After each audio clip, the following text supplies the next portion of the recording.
দেবদেবীর ছবিও আজ আবর্জনায়। ধূপের প্যাকেটের অজান্তে অভক্তির চিত্র। ধূপ জ্বালিয়ে প্রার্থনা আর পরে দেবতার ছবিও ডাস্টবিনে। উঠছে প্রশ্ন, ভক্তি না অভ্যাস?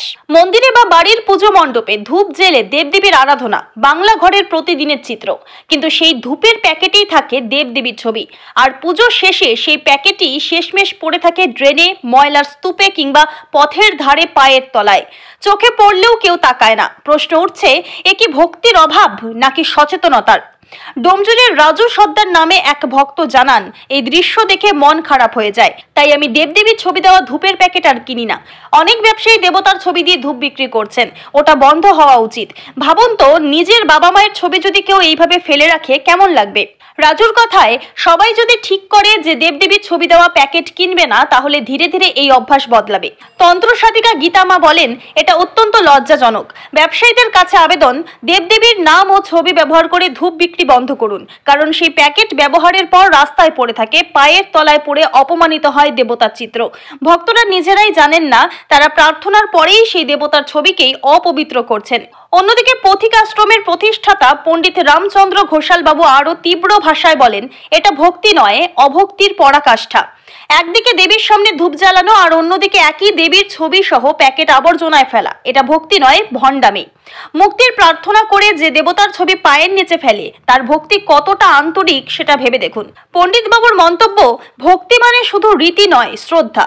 দেবতার প্রতিকৃতিও সেই শ্রদ্ধার অংশ। তাকে অপমান করলে পূজার আচার পূর্ণ হয় না। প্রশ্ন উঠছে, আমরা কি সত্যিই ভক্ত নাকি অভ্যাসবশত পূজারী? ধূপ জ্বালিয়ে প্রার্থনার ধোঁয়ার সঙ্গে উড়ে যাচ্ছে না তো আমাদের আন্তরিকতার সারাংশ? তাদেরকে সচেতন হওয়া দরকার, না যারা ধর্মিক আছে, যারা ভক্তি দেন সেটাকে দরকার? এটার জন্য দরকার হচ্ছে রাজ্য পরিচালক যারা,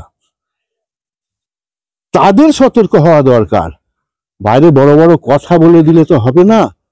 হতে হবে সেটা হলো নিজে সচেতন হওয়া। তারা সচেতন হলে পরেই সেইভাবে রাজ্য চলবে, সেইভাবে রাজ্য চললেই হবে। আর সেইভাবে রাজ্য চালাতে গেলে আমাদের শিক্ষার আমূল সংস্কারের দরকার আছে। যে শিক্ষায় ধর্ম নেই, মানে তোমাকে মনুষ্যের গুণগুলো যেখানে দেওয়া হবে না, সে শিক্ষা তো শিক্ষা নয়। এখানে শিক্ষা তো গুণ আনবে, শিক্ষা তো মানুষকে সেটা তৈরি করবে, তা নয়। এখানে শিক্ষা যেটা হয়েছে, এখন দেখা যাচ্ছে শিক্ষিত হচ্ছে মানে আমি আমার ইন্দ্রিয় ভোগ লালসা চরিতার্থের জন্য ভালো চাকরি করে সেই রকম বহু বহু ভোগ্য পদার্থ, ভোগ্য সামগ্রী বা ইত্যাদি ইত্যাদি, যেগুলো সব ভাষায় বলা যায় না, সেইগুলোকে সংগ্রহ করার জন্যই যেন আমি অর্থ উপার্জন করতে যাচ্ছি। কিন্তু না, গীতায় পরিষ্কার বলেছে যে না, তুমি যে অর্থটা তোমাকে দেওয়া হয়েছে সেইটার অনেকে ভাগিদার আছে, তাদেরকে দাও, দিয়ে তুমি তোমার অংশটা রাখো। সেটা করছে না, আমি উপায় করি, সবটাই আমার। এই আমিত্বটাই তো ধ্বংসের নিয়ে যাচ্ছে। এখানে বাবা মা আছে, এখানে আত্মীয় স্বজন আছে, গ্রামবাসীরা দোস্ত যারা আছে তারা আছে, অতিথি অভ্যাগত আছে, দেবতা আছে, গৃহদেবতা আছে, গুরু আছে, সবাইরই অংশ আছে। সেই অংশটা তুমি একসঙ্গে পেয়েছো, এবার সেটা বাটোয়ারা করে দেওয়ার দায়িত্ব তোমার। তুমি যেমন বাটোয়ারা করবে তেমন তো তুমি ফল পাবে। আমার আশ্রমের নাম পথিক আশ্রম। এটা পথিক আশ্রম, এটা হাওড়া ভারত সাঁকরাইল থানার অন্তর্গত, ভারত কোঅপারেটিভের মধ্যে পড়ে। কিন্তু এটা ভারত কোঅপারেটিভের কোনো নয়, নেওয়া জমি নয়, এটা প্রাইভেট ল্যান্ড। রামচন্দ্র ঘোষাল। আমার নাম হচ্ছে শ্রী রামচন্দ্র ঘোষাল, স্মৃতি মীমাংসা তীর্থ, পুরাণ তীর্থ, ধর্মশাস্ত্রাচার্য, সাহিত্য মহাচার্য, এই পর্যন্তই থাকে। বলছি, এই যে বিভিন্ন মন্দিরে বা বিভিন্ন পুজো মণ্ডপগুলোতে দেখা যাচ্ছে যে ঠাকুরের ছবি দেওয়া ধূপ পড়ে থাকে, তো এটাকে আপনারা তো ঠাকুরের ঈশ্বরের সাধনা নিয়ে থাকেন, ঈশ্বরের ভক্তি করেন, সেক্ষেত্রে আপনিও নিশ্চয়ই আপনার নজরে এসেছে, কিন্তু অনেকের নজর আসেনি। সেই নজর আনার জন্যই আমরা আপনাদের মতামত কি বলবেন?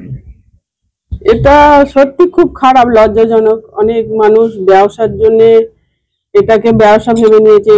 এক একটা মানুষের ধর্মের মানুষ যে যাকে ভালোবাসে, কেউ কালীকে ভালোবাসে, কেউ লোকনাথকে ভালোবাসে, কেউ গণেশকে ভালোবাসে, সেটা হয়তো সে প্যাকেট মানে দোকান থেকে কিনে নিয়ে এলো, এনে কিন্তু সমস্ত দেবদেবীকেই উদ্দেশ্য করে জ্বালালো, জ্বালিয়ে প্যাকেটটা কিন্তু ফেলে দিল, কিন্তু কোথায় ফেললো প্যাকেটটা সেটা দেখলো না। হয়তো পরবর্তীকালে সেটা সে নিজেও মারালো কিংবা অন্য কেউ মারিয়ে চলে গেল।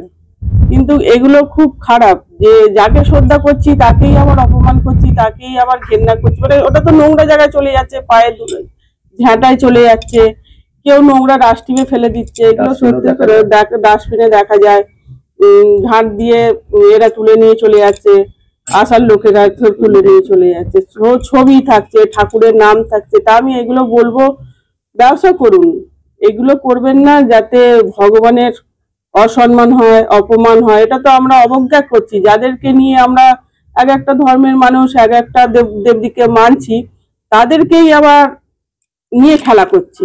এগুলো তো ঠিক না, না, এতে তো আরো ক্ষতি মানুষের।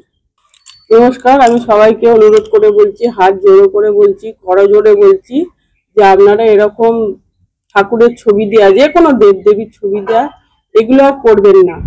আর এমনি সবাইকে জানাচ্ছি, সমস্ত মা বোনেদের, দাদা ভাইদের জানাচ্ছি যে এগুলো আপনারা নিজের থেকে যদি সচেতন না করতে পারেন তাহলে এগুলো বন্ধ হবে না। যখনই দেখবেন দোকানে গিয়ে যে একটা ধূপ দিন, তার মধ্যে দেখবেন দেবদেবীর ছবি দেওয়া আছে, আপনি না নিলে কিন্তু ওটা বিক্রি করতে পারবে না। এইভাবে পরিবর্তন করতে হবে, নিজেদেরকে জেগে উঠতে হবে, যে কোনো নোংরা কাজ বন্ধ করার জন্য নিজেদেরকে জেগে উঠতে হবে। আমি হচ্ছি গীতা মা, আমি তন্ত্র সাধনার কাজ করি, সমস্ত দেবদেবীকে নিয়ে কাজ করি।